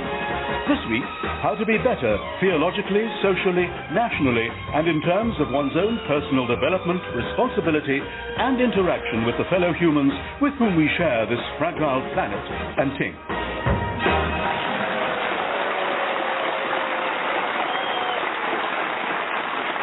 Good evening, thank you. Tonight I shall be looking at many kinds of self-improvement, and what better people could I have chosen to assist me than my two guests, Paul Bassett Davies and Carla Mendonça. Hello. Now, Carla, as a successful actor, you must love it when you get a stonking review and can say, in your face, Kate Blanchett, you're not the only person who can do bonkers. In fact, anyone can do bonkers. It's doing slightly phased with underlying optimism that's difficult. Well, I don't see acting as a competition. Of course it is. Look at Meryl Streep. She's won loads of stuff. Yeah, I'm sure she suffers from the same insecurities we all feel. You never know when the phone will stop ringing. That's why with each performance she does enough acting for 10 films. Yeah, she could be hit by a bus tomorrow. She wouldn't want her last review on this earth to read nuanced. Now, Paul, you're an actor and writer, but in your downtime you're a motivational speaker, life coach and author of 10 Steps to Overcoming Your Dependence on Step-Based Self-Help Books. Yes, Jeremy. And if there's one simple thing I've learned in my long career, it's that there is no one simple thing you can learn about self-help. But the one thing I have learned is that people will believe whatever they want to hear, no matter how much you contradict yourself. Right, so what sort of advice do you offer? Well, Jeremy, success is all about having a positive attitude. I'm sure you sometimes wish you were more successful. That's something we all feel from time to time. Obviously, there are lots of reasons why you're not more successful. But if you had to identify one thing among all the many factors contributing to your abysmal failure and the huge disappointment you've been to yourself and everyone else, what would it be? Well, I'm not sure. What's the one thing about yourself that you would change? Well, I don't know. I mean, I wouldn't mind being taller. Aha, so you think of yourself as being short. Well, relatively compared to other people. This isn't about them, Jeremy. This is about you and your shortness, your lack of stature, your feelings of pitiful inadequacy. Because if you're honest, that's what you feel, don't you? I'm starting to, Well, yeah. This isn't all about you, Jeremy. This isn't about you. People think self-help is something they can do on their own, but they can't. The truth is that you are your own worst enemy, and any enemy of yours is an enemy of mine, which means you're also my enemy, and I say that as a friend. I want you to think very hard about what you've done and how you're going to make it up to me, because it takes more than a few glib inspirational quotes to achieve any lasting change. Remember, a journey of 1,000 miles begins with a single step, followed by another step, then a taxi to the airport, then 2 hours on a plane next to a screaming child. I apologise. More of your expertise later, Paul. Now, for many people, the quest to be better is a religious one. And if you choose a particular creed, that must mean you think it's better than the others. Or perhaps you feel your personal beliefs are just the ones best tailored for you, like an exercise regime or a screensaver. But I'm not sneering at pick-and-mix spirituality, apart from using a deliberately disparaging term for the restless search for greater meaning to life. For lots of people, it's not enough to have better teeth, or kitchen units, or abdominal muscles, or finances, or LinkedIn profile. Some people are looking for something much more profound than themselves, which is often just as well. But then, perhaps that quest is a projection of some imagined depth within themselves. What do people mean by the plaintive, yearning cry, "This can't be all there is"? Are they afraid to die, or have they run out of toilet paper? Why can't this be all there is? There is quite a lot of it, and the more you know, the more impressed you are by what there is. There are 8.7 million animal species, of which we are one. We evolved from single-celled organisms to being the best-dressed and most needy of primates, capable of complex scientific investigation and maudlin introspection, and we floss. There are 7 billion of us speaking 7,000 languages in 196 countries. We are one planet out of tens of billions in our galaxy, which is one of 100 billion galaxies in the known universe. But this can't be all there is. Religions originate to provide explanations, but also guidance on being what the authors consider to be better. And new faiths emerge, each trying to improve on existing religious thinking, but not always successfully. Judaism and Islam are very strict about cleanliness, especially around food. But the religion that came along in between them is surprisingly lax about it. In Mark chapter 7, Jesus gets into a row with the Pharisees. Then came unto him the Pharisees, and when they saw some of his disciples eat bread with defiled, that is to say, unwashen hands, they found fault. Understandably. Then the Pharisees asked him, Why walk not thy disciples according to the tradition of the elders, but eat bread with unwashen hands? He answered and said unto them, Well hath Isaiah prophesied of you hypocrites. Hang on, this is all irrelevant. Come on, Jesus, focus. Oh, here we go. For laying aside the commandment of God, ye hold the tradition of men, as the washing of pots and cups, and many other such like things ye do. Well, Jesus, this is basic food hygiene. I'm beginning to wonder how many of the 5,000 people for whom you made tiny fish sandwiches became violently ill. He goes on. Doesn't he? Hang on. I'm just scrolling down. You reading that off a Kindle? No, actual scrolls. That's the problem. You can't just stroke parchment. Why not? I don't know. I think it's forbidden in Deuteronomy for some reason. Oh, okay, he's back on track here. Whatsoever thing from without entereth into the man, it cannot defile him, because it entereth not into his heart, but into the belly, and goeth out into the draught, purging all meats. Oh, really? And he said, that which cometh out of the man, that defileth the man. Now, I hate to go against the faith in which I was raised, but I think our Saviour is way off the mark at this point. He has a basic grasp of bodily functions, but he's confusing metaphor with human biology. Yes, we do purge our systems by going to the lavatory. There you go, listener. I've just taught you how to detox. That's all there is to it. Despite acres of shells in W.H. Smith. But if he's really saying nothing you eat can make you ill, he hasn't got around much. 2 words, Jesus: amoebic dysentery. The best slimming aid the holidaymaker can pick up on his travels, and perhaps your own father's punishment for our not believing his words as laid down in the rough guide to overly romanticised backpacking destinations. What Jesus seems to be trying to do is not start a new religion, but declutter Judaism, focusing on core beliefs and living a simpler life. His followers were a sect, practicing lifestylist anarchism with lax personal grooming. Maybe he called it Christianity and was misheard. He also tries to update the religion, accentuating the principle of love thy neighbour as thyself and extending it to all humankind, which was quite trusting of him, considering he didn't know many people that well. He had thousands of fans, but only 12 real mates, and one of them was quite dodgy. One of the ways we could all be better is to be more open and less suspicious of strangers. When we take the time to get to know them, we find they're not so different from us. Rural communities can be quite insular, but once you're accepted after, say, 40 or 50 years, people can't do enough for you. In London, we're thought of as standoffish, but the fact is, it's quite busy here, and sometimes we want a bit of space. Of course we don't chat on tube trains. We're trapped underground in a crowded, airless environment, hoping it doesn't break down and the police don't kill anyone. Paranoid people getting panicky, there'll be a suicide bombing, because somehow life has it in for them personally. They walk around thinking, it'd be just my luck if a giant meteorite hit the Earth and destroyed it, right where I'm standing. On the Underground, we make the most of our enforced captivity to read a bit of something or collect our thoughts. We're not there to make friends. But some people are always trying to strike up conversations. They think they're friendly, but in reality have no boundaries. I was doing a gig once at a town festival, and one of the volunteers took it upon himself to come into my makeshift dressing room before the show and say, "We've been feeling a bit sorry for you, sat in here all on your own. I like a bit of company, me." It must have been some kind of weird psychological warfare to shake my faith in what I was there for, like approaching someone at the start of a marathon and saying, "Bet you wish you'd bought your car now, don't you?" He was undermining and distracting me when I was clearly preparing. Well, I would have looked as though I was preparing. In reality, I was staring at a blank piece of paper on which I'd written the word slough. Or maybe he views all unattended humans as an opportunity, because some people see others as existing for their entertainment. They think it's a sign of their sociability that they're not very good on my own.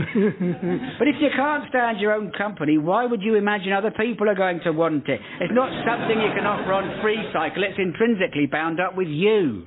What I mean is, there's community spirit, and then there are people who just want to get in your bloody face. And if they do something for you, it's because they want approval. I noticed your pots were a bit dry, so I watered them.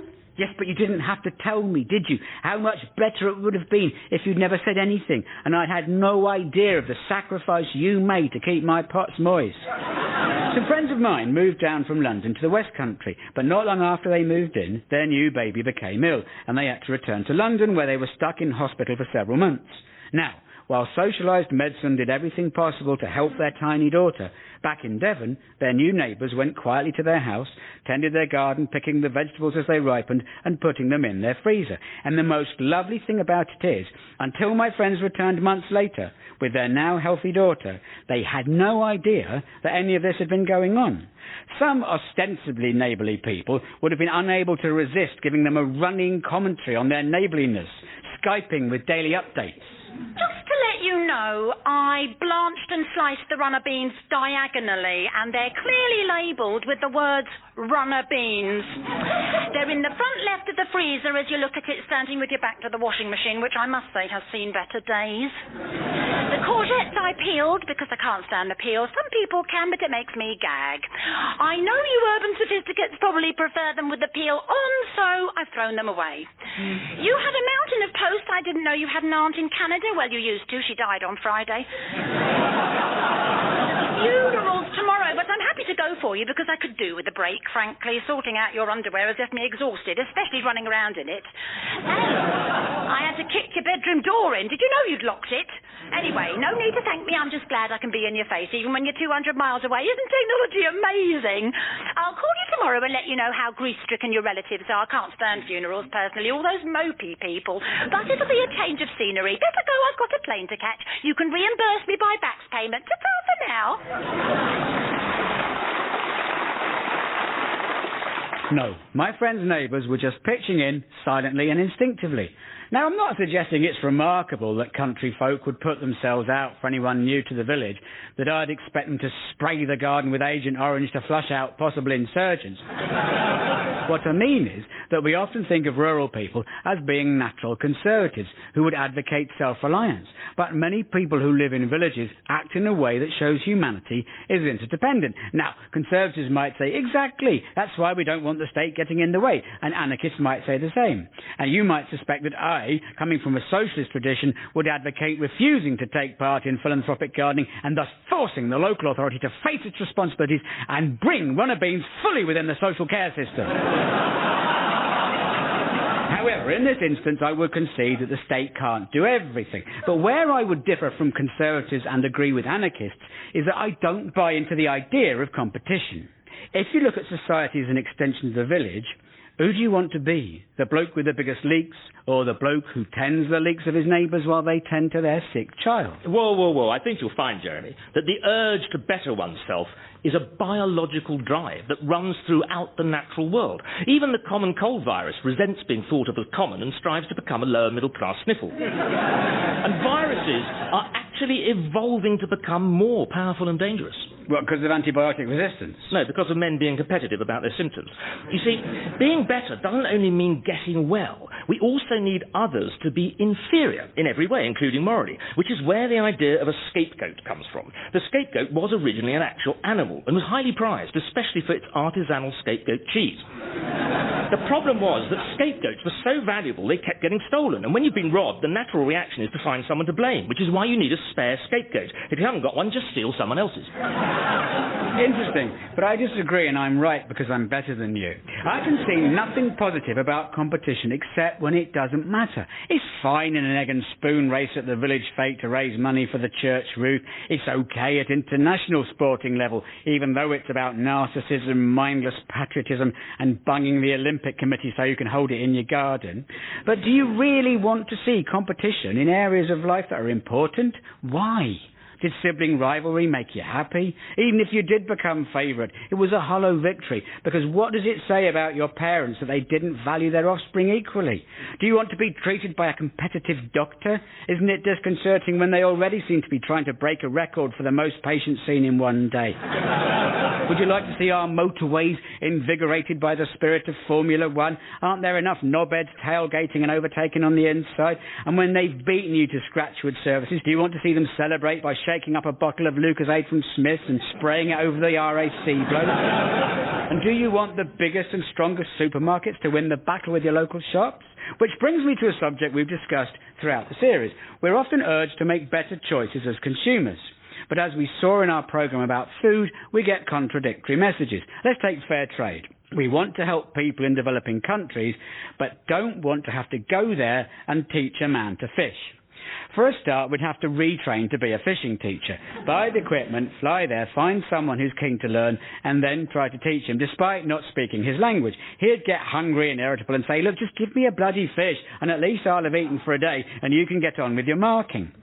So Instead of all that malarkey, he grows roses and coffee and we pay him and he can buy fish in his long-established local fish market if he can get past David and Samantha Cameron and their attendant photographers.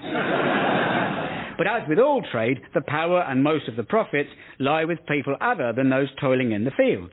Independent farmers who grow fruit and vegetable cash crops can, if they filled their quotas, eat some of it themselves. So that's better than just growing coffee, which you can only eat in cake form, or flowers whose only function is to be the first thing we see when we enter a supermarket. So we think we've died and gone to retail heaven. And if we're going to import stuff, perhaps it's better it's fair trade. The downside is the air miles. Because arguably more important than paying a fair price is the fact that we are polluting our planet in a way that's going to put developing countries underwater and make farmers wish they'd paid more attention during their fishing lessons. How do we bring down carbon emissions and keep transporting food all over the world? Even if you live in the luxuriant Vale of Evesham and eat seasonally, it's likely that asparagus you buy in May, even if grown a mile from your supermarket, is driven to an airfield, flown to Algeria for trimming and enhanced interrogation, then to a secret black site in a former Warsaw Pact country where it's hosed down and subjected to a cling film restraint technique before being rendered back to England and driven under cover of darkness back to the area where it was picked. Which is a good reason for eschewing supermarkets in favour of greengrocers and farmers' markets. We now have lovely farmers' markets in London. They're a sign that an area is being gentrified and the greengrocer will soon be forced out of business by high rent. But there's a new mini Sainsbury's that covers you for the 6.5 days when the farmers' market reverts to being a bit of road. Gentrification means an area climbing socially, but let's think about our individual social status. Bettering oneself usually means making more money, but also acquiring the manners of a higher social class. The purpose of elitist education institutions is not purely academic. It is to socialise humans into the elite, so that a bright child, even if from humble beginnings, knows how to approach a dining table seated at which are ministers and CEOs, landowners and bankers, without projectile vomiting into each of their faces. Through both nerves and legitimate disgust. All education has a social function. Am I right, Paul? Oh, absolutely, Jeremy. We don't necessarily know intuitively how to be better. Much of our behaviour is learned, and a big part of that is learning to please others. And it's a process of trial and error. I liken it to what happens when we train a puppy. Come on, boy. Yes, you're a good boy. Walkies. Okay, she's excited about something. I'd better join in. Bit of tail wagging. Oh, yes, you like walkies, don't you? Oh, yes, you do. Yes, you do. No, she likes it when I'm enthusiastic. No problem. Woof, woof, whatever. Come on, then. Off we go. Good boy. This way. Come on. Okay, if you want to stand on the grass, well, since we're here, I'm going to take care of some business. So if you'll excuse me, I'll just... Oh, that's it. Good boy. You're going to watch? Okay. Whatever floats your boat. And there you go. That's the way. Who's a good boy? You're a good boy. Yes, you are. Yes, she likes that. Wait, what? Oh, my God, she collects it. That is weird. Wait, I don't believe it. She's throwing it away. Okay, well, I guess that one wasn't good enough for her. Okay, come on now. Good boy. I know she's covering her disappointment. I'm going to make it up to her. As soon as we get back, I'll do another one. A really good one, right in the middle of her bed. You'll like that, won't you? You'll like that? Yes, you will. Yes, you will. You will. Interesting. You're saying life coaching is much like training a pet. So have you had similar problems with your clients? Oh, yes, and that's why I never let them on the couch. Of course. But let's continue with the theme of social mobility. Very often, people who've done well for themselves still define themselves by their original class. Understandable, but it's a bit irksome when someone from a humble background plays that card long after they've become extremely rich. Sir Michael Caine, multi-millionaire Hollywood star and British national treasure, still complains that he's an outsider who never got to play Cleopatra because of snobbery. People who've done well for themselves are often very conservative because they think their story is proof of the meritocratic nature of the market. Tony Blair is someone who was already upper middle class and privately educated, but has become more and more of a free marketeer the wealthier he's got. He's now vastly richer than his parents were, and he got there through sheer hard greed. And despite the stereotyping of politicians, there have always been posh Labour politicians and working-class Tories. Strategically, it's useful for both parties. The Conservatives want to reassure working-class voters that they're not out of touch.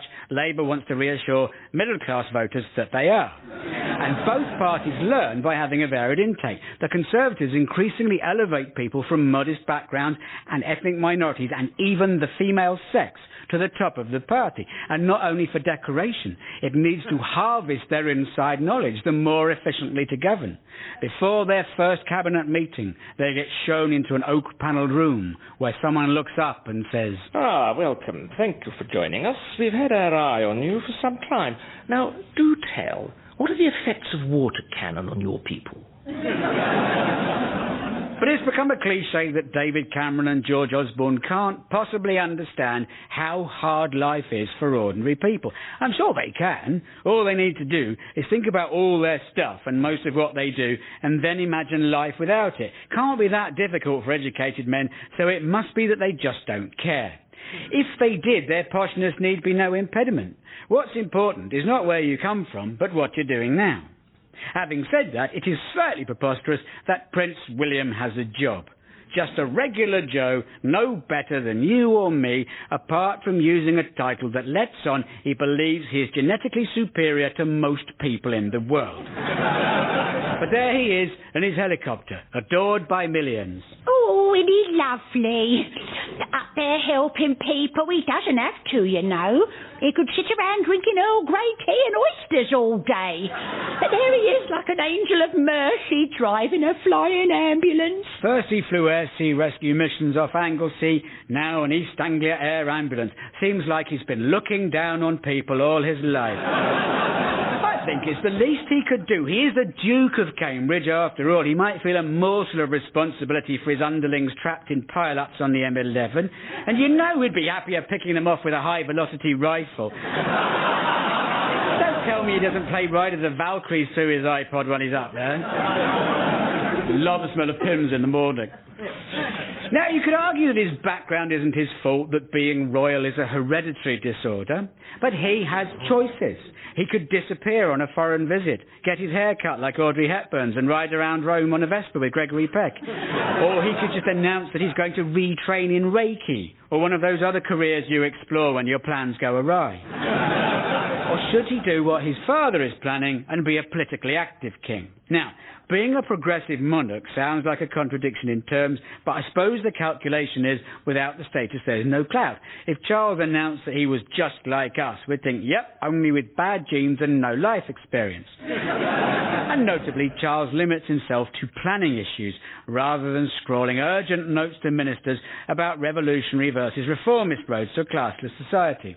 We could become one of those Nordic monarchies in which the king works part-time as a tree surgeon and plays sax in a Scar covers band, but our history militates against it. The sense that we are better than other countries because of our imperial legacy is deeply ingrained and very unhealthy. All countries do a bit of that parochial bravado. I'm sure most national leaders say, "Our armed forces are the best in the world." And very few say, "Bless them, they're really not our strong point." But we British are, I think, quite well placed to shake off the hubris of nationhood. Because to sound climactic in the closing minutes of the programme, we're better than that. One of our strengths is an indefatigable and good-natured sense of our own uselessness. Travel the world and you'll find people crowded round battered tellies with precarious aerials in makeshift bars, cheering on Man United and Chelsea, and yet millions of British people knowingly and determinedly support football teams that are rubbish. And they take their sons and daughters along to watch rubbish football teams, to teach them that there is something heroic about blinkered loyalty to a doomed enterprise. And perhaps even deeper in our national psyche than all the glory of empire is a humbling lesson learned from our illustrious past. We might have had a foothold in every continent and a navy that rules the seas, but were we happy? Weren't there days when we wished we could be Finland? There must have been times when Britannia thought, "Well, I've got here, but what's it all been for?" Like Obama does every day. So we've come to the end of the show. Thank you, Carla.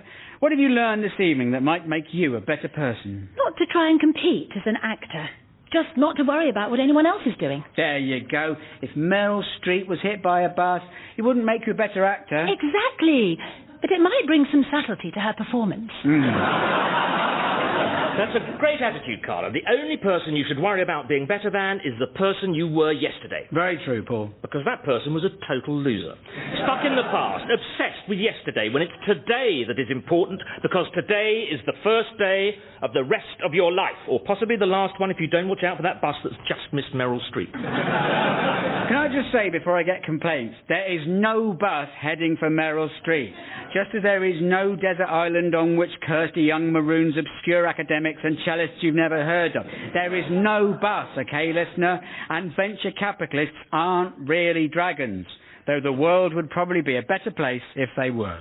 Good night. Jeremy Hardy Speaks to the Nation was written by Jeremy Hardy with additional and better material by Paul Bassett-Davies. It was completely transformed by the performing skills of Paul Bassett-Davies and Carla Mendonça and raised to dizzy heights by the producer David Tyler. The programme was a positive production for the Better British Broadcasting Corporation.